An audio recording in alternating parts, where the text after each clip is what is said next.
오늘의 말씀은 빛이 되시다 하는 제목으로 말씀을 생각해 보기를 원합니다. 마귀가 예수님들을 이 돌들로 떡덩이가 되게 하라고 하는 그 유혹은 예수님이 좁고 협착한 십자가의 길, 고난의 길을 가지 말고 그냥 확 열려 있는 넓은 길로 가라는 것입니다. 이것은 메시아 임마누엘 예수가 신적 권능을 막 휘두르고 하나님의 신분으로만 머물고 있으라는 뜻입니다. 그래서 돌들로 떡덩이가 되게 하고 또 높은 곳에서 뛰어내리고 이렇게 저렇게 하나님의 권능으로 마음껏 휘두르고 마음대로 다 하라는 그런 의미가 있습니다. 그러나 예수가 이 땅에 오신 목적은 무엇입니까? 예수가 이 땅에 오신 목적은 십자가의 대속 제물이 되셔서 그 진노의 잔을 마시는 것이었습니다. 그러니까 예수님이 하나님이시지만 사람으로 오셨기 때문에 예수님 자신이 가지고 있는, 예수님 당신 자신이 가지고 있는 모든 권능을 뜻대로 마음대로 부리고 행하고 하실 수는 없습니다. 성부 하나님이 베풀어 주신 그 진노의 잔을 받으셔야만 한다는 것입니다. 그렇기 때문에 사단이 유혹으로 내어놓은 그런 제안들을 예수는 받을 수가 없는 것입니다. 따를 수가 없는 것입니다.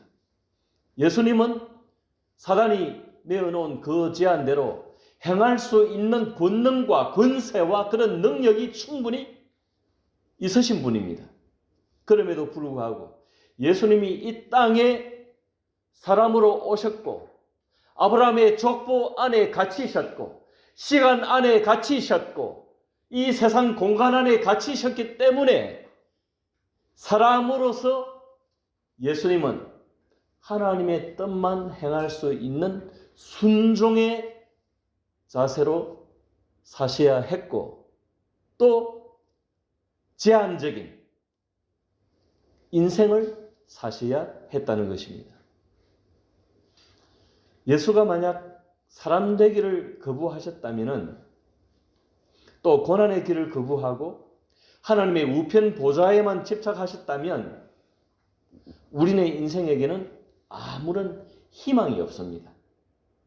우리 인생들에게는 아무런 소망이 없습니다. 이 어둠의 세상에 빛은 없었겠죠? 소망이 없었겠죠? 계속 어둠이었겠죠? 그러니 사단의 유혹대로 그 유혹에 놀아나지 아니하시고 예수님이 가지고 있는 권능대로 막 휘두르지 아니하시고 차분히 조용히 사람으로서 행할 수 있는 사람의 길을 걸으셨다는 것입니다. 그것이 우리에게 빛이 되신 거고 그것이 우리에게 소망이 되시는 것입니다. 예수님이 이 고난의 길, 진노의 잔을 거부하셨다면 우리에게는 그 다음이 없습니다. 생명이 없습니다. 영생이 없습니다. 천국이 없습니다. 우리에게 남아있는 것은 역시 진노의 잔이고 그 진노의 잔은 한순간이 아니라 영원한 고통의 지옥불인 것입니다. 그러니 예수님이 사단의 유혹에 이끌리지 아니하셨던 그것이야말로 우리에게는 복이 되는 것이고 우리에게는 소망이 되는 것이고 우리에게는 생명이 되는 것이고 우리에게는 영생이 되는 것입니다. 감사합니까? 감사한 일입니다. 이 엄중하고 이 지극히 깊고 높고 지극히 넓은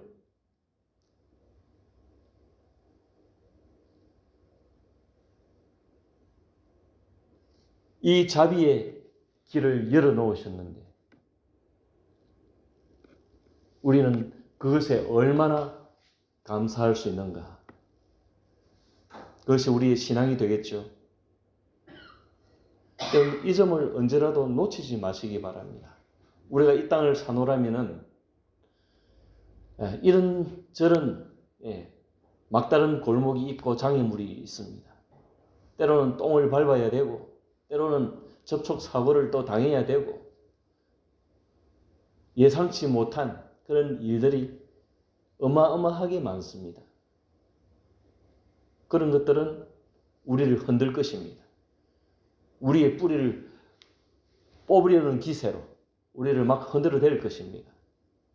그러나 그럼에도 불구하고 예수 그리스도가 진노의 잔을 받으심으로 신적인 권능을 포기하고 인간의 길을 걸으셨다는 그 사실, 십자가의 고난을 달게 받으셨다는 그 사실만으로 감사하시고 기뻐하시기를 바랍니다.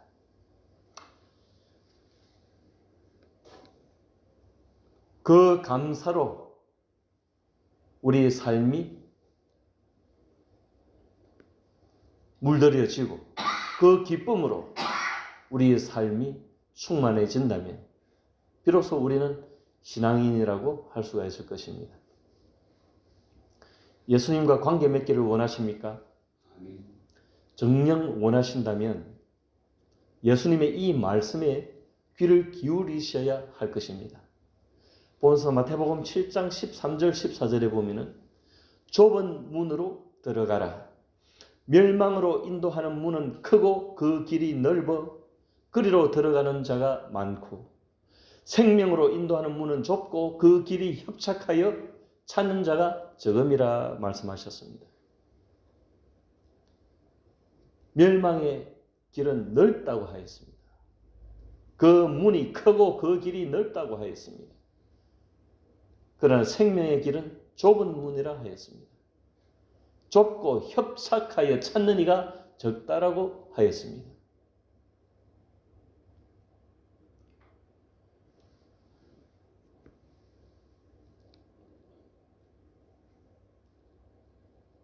여러분 좁은 문으로 들어가시길 바랍니다. 아멘.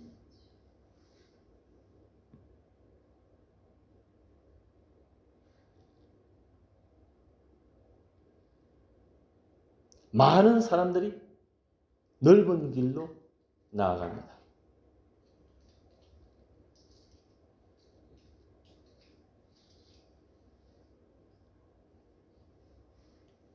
좁은 문은 소수의 부름받은 하나님의 백성들이 가야 할 문이고 통과해야 될 문이고 들어가야 할 문이고 나아가야 할 길인 것입니다. 예수님이 유대 북쪽 해변 마을 가버나움에 사셨습니다. 오늘 보면 12절 13절에 보면은 예수께서 요한이 잡혀섰음을 들으시고 갈릴리로 물러가셨다가 나사렛을 떠나 스불론과 납달리 지경 해변에 있는 가버나움에 가서 사시니 그렇게 말씀하셨죠.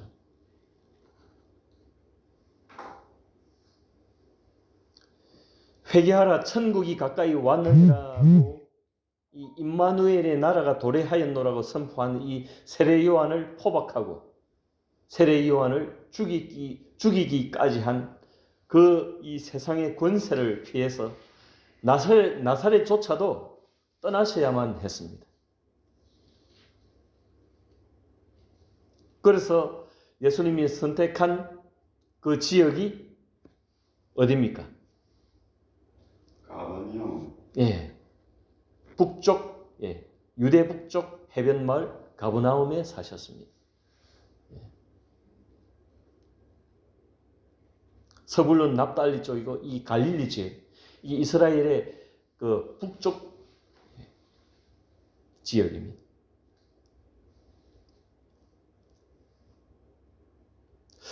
여러분 예수님이 힘이 없어서 피하셨을까요? 자꾸 예수님이 피해 다니시지 않습니까? 아기 때부터 애굽으로 피하셨다가 베들레헴에서 태어나셔가지고 베들레헴에서 애굽으로 또 나사렛으로 또 나사렛에서 지금 예수님이 왜 피해 다니셔야 됩니까? 그 힘 있고 능력이 있으신 분이 안 피해 다니셔도 되지 않습니까? 예수님이 물러가라 하면 뭐 전부 다 추풍낙엽 아닙니까? 그런데 왜 그렇습니까? 왜 예수님이 피해 다니셔야 됩니까? 이게 뭐 부도 내고 뭐 도망 다니는 것도 아니신데. 옛날에 부도 내겠습니까? 예. 아까 제가 초두의 말씀을 드렸습니다. 예수님이 사람의 길을 가시는 거예요. 예수님이 사람의 길을 가시는 거예요.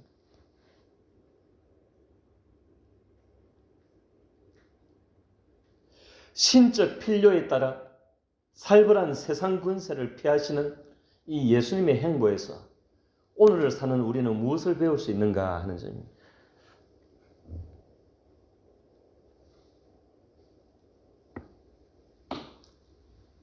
이것은 이 땅에 이루어질 하나님의 나라의 대원칙을 말씀하는 것인데, 마태복음 8장 20절에 보면은 여우도 굴이 있고 공중의 새도 거처가 있으되 인자는 머리 둘 곳이 없다 하시더라. 그렇게 말씀하셨습니다. 마태복음 8장이죠. 20절.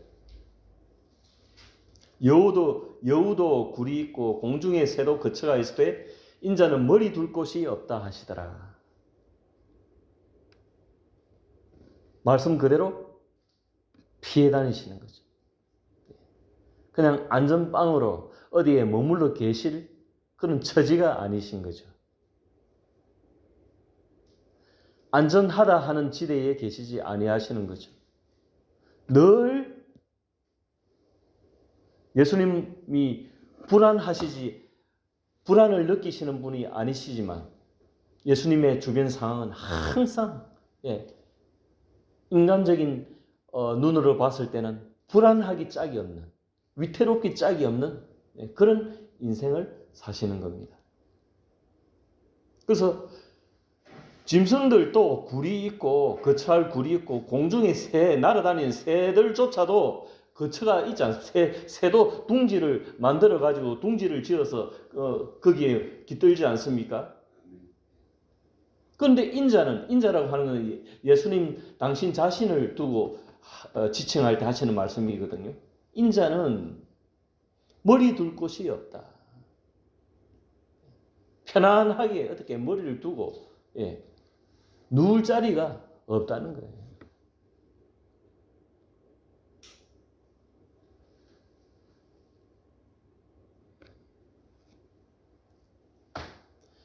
메시아 예수의 통치 원칙이 무엇입니까? 백성을 죄에서 불러내어 회개케 하고 하나님의 백성을 삼는 것입니다. 죄에 빠진 인생들을 불러내어서 하나님의 백성들이 되게 하는 것이 예수님이 오신 목적입니다. 통치 원칙입니다. 그것이 하나님의 나라입니다. 그것이 천국입니다.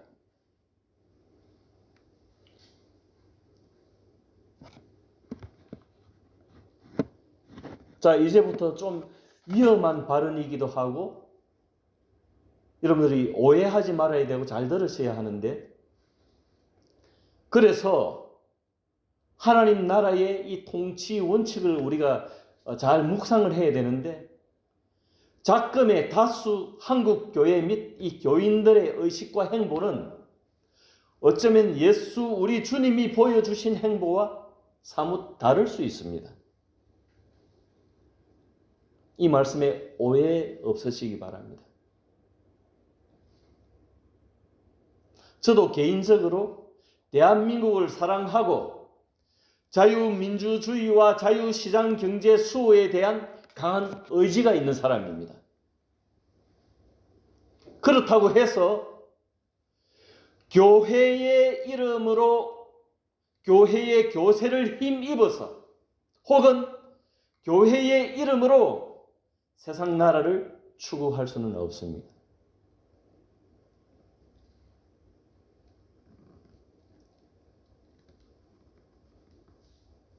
자유민주주의와 자유시장 경제 수호를 위한다면은 대한민국의 한 국민으로서 광화문 광장이나 서울역 광장이나 부산역 광장이나 청와대 앞이나 국회의사당 앞에서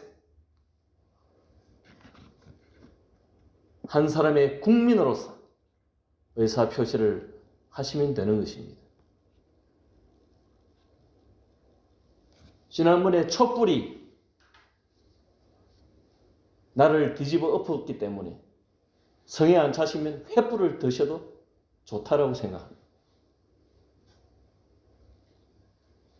그러나 예수의 이름으로, 하나님의 이름으로, 교회의 이름으로 교세를 힘입고 나아갈 수는 없습니다.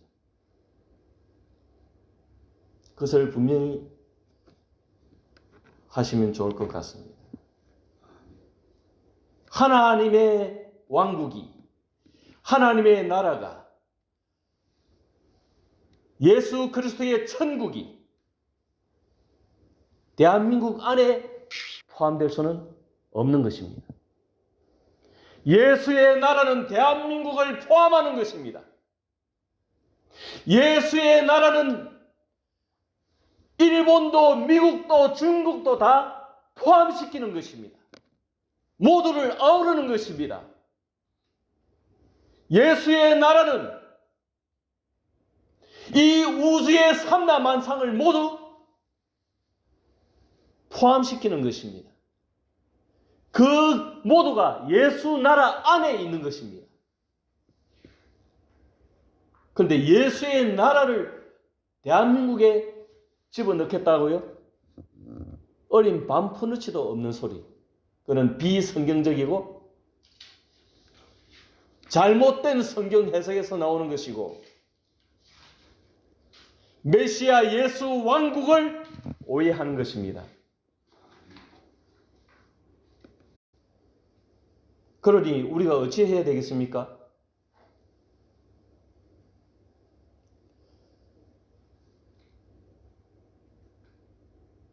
가이사의 것은 가이사에게, 하나님의 것은 하나님께. 바로 그겁니다. 우리는 대한민국의 국민으로서는 대한민국의 국민으로서, 하나님의 나라의 백성으로서는 하나님의 나라의 백성으로 나가야 한다는 것입니다. 그 추구하는 바가 다릅니다. 그 갈 길이 다릅니다. 그러니 지금 저 어리석은 괴뢰 도당, 저 북한 괴뢰 정권 하에 그 치하에서도 예수를 믿고 예수를 찬양하고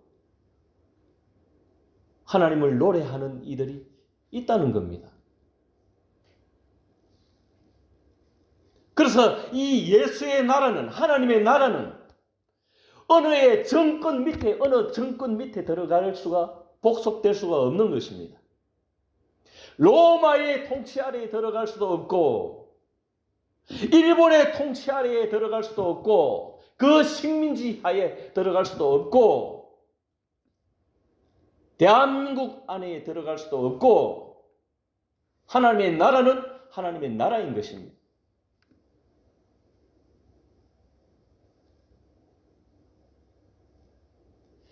마치 최근의 어떤 흐름을 보면은 하나님의 나라가 대한민국과 동일시되는, 그럴 수 없는 거죠. 하나님의 나라가 어찌 대한민국입니까?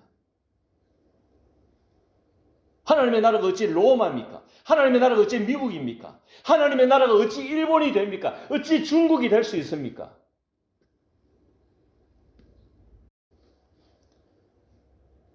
우리는 대한민국 국민으로서 우리가 한 가정의 가족의 한 일원으로서 가정을 지켜야 하고 가정을 반듯하게 이루어야 하고 그렇듯이 이 대한민국도 마찬가지입니다. 세계 속에 반듯한 나라로 세워가는 것은 우리 모두의 의무 아닙니까? 대한민국 국민이라면 가지는 소망이고 꿈 아닙니까?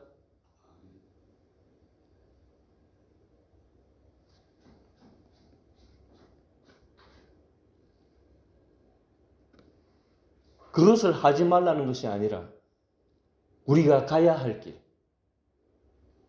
부름받은 하나님의 백성들이 가야 할 길은 예수의 통치 방식 안에 들어가야 한다는 것입니다.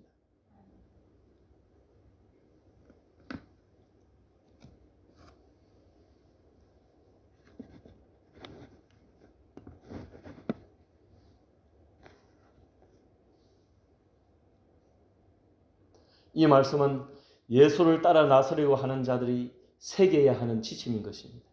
인자가 머리 둘 곳이 없다. 우리는 이 세상에서 붙박이로 살아가는 인생들이 아닙니다. 우리는 순례자들입니다. 나그네입니다.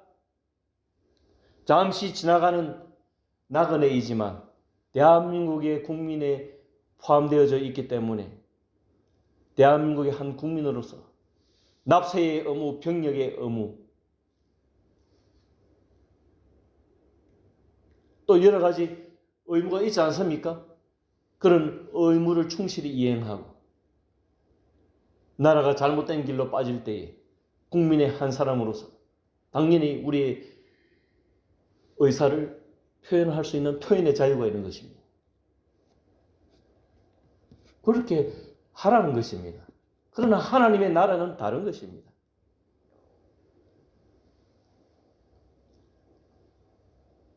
예수 천국을, 예수의 왕국을, 메시아의 왕국을 대한민국이라고 하는 이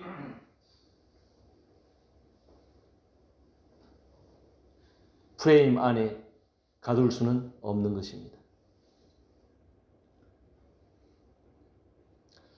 서불론과 납달리 지경 해변, 그리고 요단강 저편 해변길, 이방의 갈릴리, 이 갈릴리는 이 고대어로 이 갈릴라이아스, 또 갈릴레아 이렇게 표현되기도 했는데 이 갈릴리 지역에 서불론과 납달리가 포함되죠. 네, 아멘. 그래서 예수께서 사신 곳은 이 가브나움이라고 하는 것은 그 지역의 언저리에 있죠. 베드로가 살았던 고향이고 거기서 예수님이 사역을 했기 때문에 주로 거기서 예수님이 제자들을 불러내었습니다. 이곳은 유대의 변방이고 국제적 교통의 요지이고 이방인의 출입이 잦은 곳이었습니다. 다른 측면에서 본다면 죄가 덜 끓을 수 있는 곳임과 동시에 영적 변화의 기회가 많은 곳입니다. 사람들이 무역이 많이 활성화될 것이고 마치 뭐 부산점으로 생각하면 될까요? 이렇게 많은 외부인이 출입이 잦았던 곳이요. 이 갈릴리 지역에 대한 이사야 선지자의 평이 이미 나와 있습니다. 구약 시대에 이사야서 9장 1절에 보니까 전에 고통받던 자들에게는 흑암이 없으리로다. 옛적에는 여호와께서 서불론 땅과 납달리 땅이 멸시를 당하게 하셨더니 후에는 해변길과 요단 저쪽 이방의 갈릴리를 영화롭게 하셨느니라. 이사야 선지자가 이미 이 갈릴리 지역 서불론과 납달리 이쪽 갈릴리 지역에 대해서 예수님의 메시아의 비전 선상에서 그 시각으로 미리 예언을 해 놓으십니다. 이사야 선지자의 입을 통해서 예언을 하신 것입니다.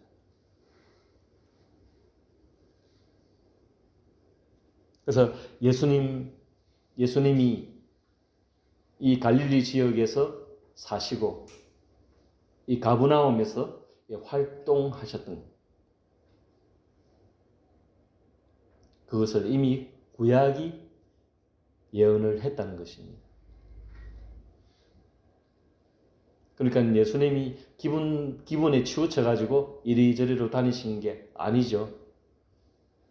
하나님의 뜻대로, 성부 하나님의 아버지의 뜻대로 순종하고 그 인생의 길을 밟아 나가셨다는 것입니다. 고초를 받고 하면서도. 그래서 예수님은 그곳 스불론 납달리 이 갈릴리 지역에서 흑암에 앉은 백성의 빛이 되셨습니다. 14절에서 16절 한번 같이 읽어볼까요? 다시 14절, 15절, 16절 같이 읽습니다. 시작. 이는 선지자 이사야를 통하여 하신 말씀을 이루려 하심이라. 이르시되 서불론 땅과 납달리 땅과 요단강 저편 해변길과 이방의 갈릴리여, 흑암에 앉은 백성이 큰 빛을 보았고 사망의 땅과 그늘에 앉은 자들에게 빛이 비치었도다 하였느니라. 아멘. 흑암에 앉은 백성의 빛이 되셨다는 것입니다. 사망의 땅과 그늘에 앉은 자들에게 빛이 되셨다는 것입니다.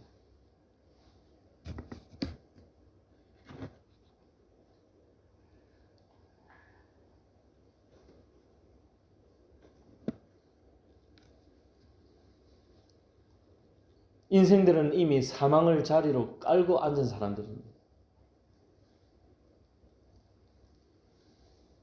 그 사망에 대하여,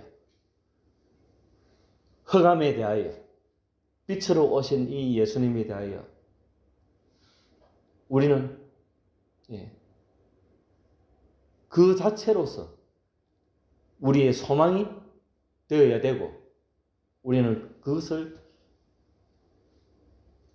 우리의 힘으로 삼아야 하는 것입니다. 우리의 기쁨으로 삼아야 하는 것입니다. 여러분, 하루 24시간 이렇게 지나보면 잠자는 시간, 또 우리가 때로는 막 이상한 꿈에 시달릴 때도 있지만은 우리가 정신 차리고 지내는 그런 시간들 속에서 오늘 얼마나 많은 마음의 고통과 번민과 그런 것들이 있습니까? 제가 보니까 목사님 만나고는 이상 공기를 맡고 계신데. 우리가 예수를 믿어도 때로는 이상한 꿈을 꿀 때가 있습니다. 그는 형님이 은혜를 많이 받으셔서 지금 어째 보면 예수님과 지금 신혼기간입니다.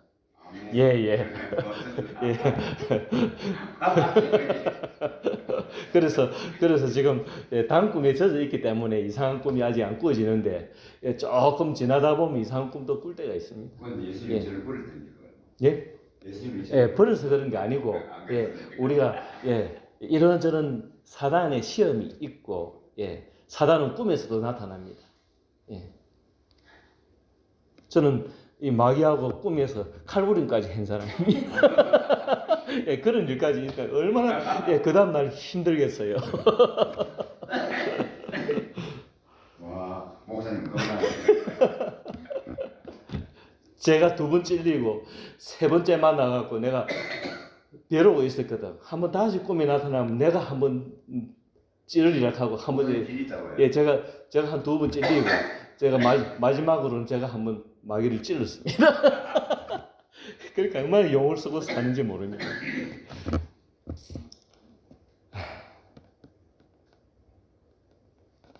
여러분, 이 방금 빛으로 오신 예수님에 대하여 말씀을 드렸는데 요한복음 1장 그 9절 이하에 보면 14절까지 보면 이런 말씀이 있죠. 참 빛 곧 세상에 와서 각 사람에게 비추는 빛이 있었나니 그가 세상에 계셨으며 세상은 그로 말미암아 지은 바 되었을 때 세상이 그를 알지 못하였고 자기 땅에 오매 자기 백성이 영접하지 아니하였으나 영접하는 자 곧 그 이름을 믿는 자들에게는 하나님의 자녀가 되는 권세를 주셨으니 이는 혈통으로나 육정으로나 사람의 뜻으로 나지 아니하고 오직 하나님께로부터 난 자들이니라.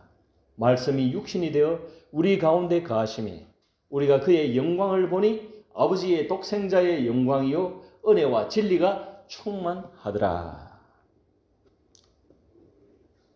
빛이 되다 못해 참빛으로 오셨다는 것입니다.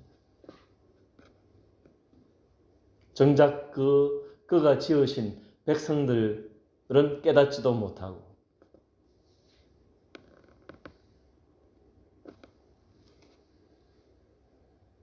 그럼에도 불구하고 메시아의 길은 분명합니다. 우리가 그의 영광을 보니 아버지의 독생자의 영광이요 은혜와 진리가 충만하다. 자체 발광이죠. 예수님은 그 자체로 광채를 발하시는 참 빛이 되신다는 겁니다. 이 빛을 보시기를 바랍니다. 이 빛을 따라가시기를 바랍니다. 아멘. 특히 가브나움에서 예수님은 숱한 이적들을 행하십니다. 오병이어의 기적과 많은 환자들, 병자들을 고쳐주십니다. 사단이 제시한 돌들로 떡덩이가 되게 하락하는 그 유혹은 뿌리치셨어도 정말 인생들이 고통받고 아파하고 괴로워하고 하는 그런 것들은 예수님이 할 수 있는 한 부지런히 잠을 줄이시면서도 고쳐주시고 사람들을 위해 주셨습니다. 그는 예수님의 자비고 긍휼이시죠. 그런 이적들을 행하셨지만 그것들로 인하여 이 유대국이 로마 식민지에 처해 있었는데 로마 식민지 체제가 개선되지 않았습니다. 예수님이 그렇게 힘이 있으신 분인데 로마 식민지 체제를 좀 이게 변혁을 시켜주시거나 개선을 좀 시켜주시지 않나 하는 사람들의 바람이 있었지만 예수님은 그 길을 가지 아니하셨습니다. 오히려 무슨 길을 가셨습니까? 좁은 문으로 들어가셨고 좁고 협착한 길을 선택하셨고 가시밭길을 선택하셨고 고난의 길을 선택하셨고 십자가의 길을 가셨습니다. 식민지 아니라 로마 식민지 아니라 그 무엇으로도 짓누르는 그 짓눌림을 당하시면서 처절하게 고통받으시면서 그가 가셔야 할 길을 가셨습니다. 그것이 예수의 길입니다. 메시아의 길입니다.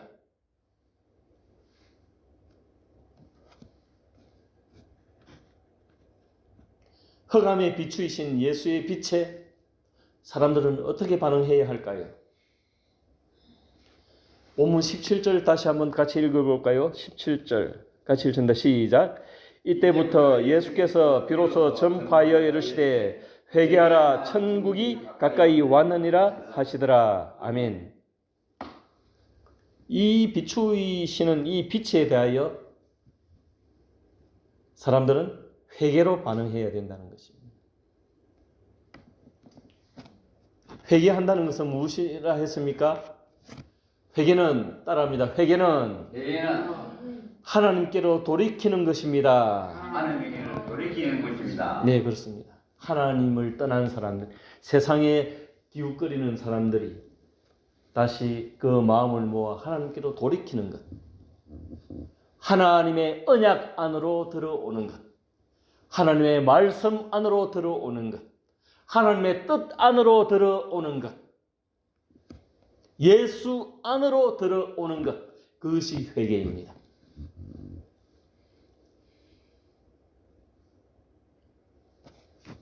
그리고 이 빛에 대하여 사람들은 어떻게 반응해야 하는가? 다시 17절에 보니까 전파하여 그랬죠. 이때로부터 예수께서 비로소 전파하여 이르시되 회개하라. 전파하는 것에 대하여 빛이 어둠에 전파하였고 메시아가 흑암에 앉은 사망의 그늘에 앉은 백성에게 전파하였고 또 우리는 그 복음의 천국 복음의 나팔이 되는 것입니다.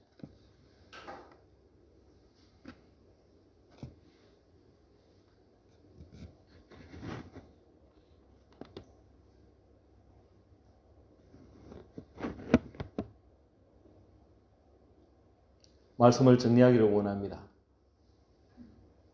흑암과 사망의 그늘에 앉은 백성들의 빛이 되신 예수님이었습니다. 예수님이 하시고자만 하신다면 어떤 제한도 받지 아니하시고 어떤 장애물도 장애물로 여기지 아니하시고 모든 것들을 다 처리하실 수가 있는 분이십니다. 그럼에도 불구하고 예수님은 오히려 그 장애물들에 짓눌리시고 모든 고초와 순환과 고통을 다 감내하셨습니다. 그 이유가 무엇이라고 했습니까? 왜 예수님이 그 고초를 받으셔야만 했습니까? 예, 맞습니다. 우리를 첫째는 사랑하셨고 대속제물로 당신 자신을 희생시키기 위해서 그것에 지배 아래에 들어가신 것입니다. 스스로 갇히시고 스스로 그 고통 안에 들어가셨습니다.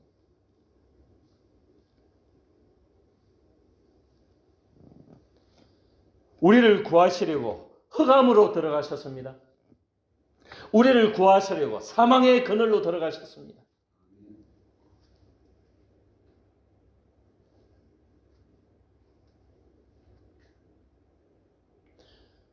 우리는 자꾸 단물만 빼먹으려고 하죠. 그게 좋기 때문에 우리의 육신이, 우리의 본성이 그렇습니다. 그래서 이것을 우리가 자꾸 신앙 안에서 극복하고 쳐내야 되는데 여전히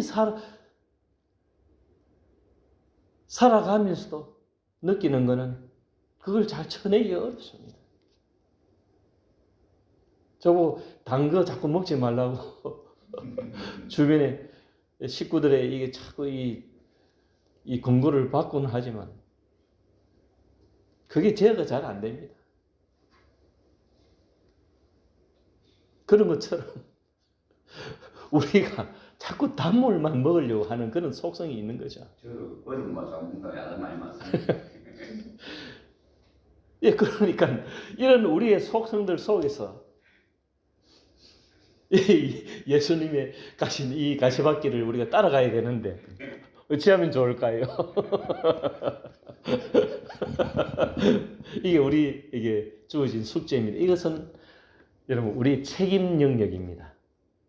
예, 아이고 내 몰라라, 이거 뭐 잘 안 되는데 하고 우리가 이렇게 배에 내밀지 말고 이건 우리 책임 영역이기 때문에 우리 스스로 자꾸 복종하고 엎드리고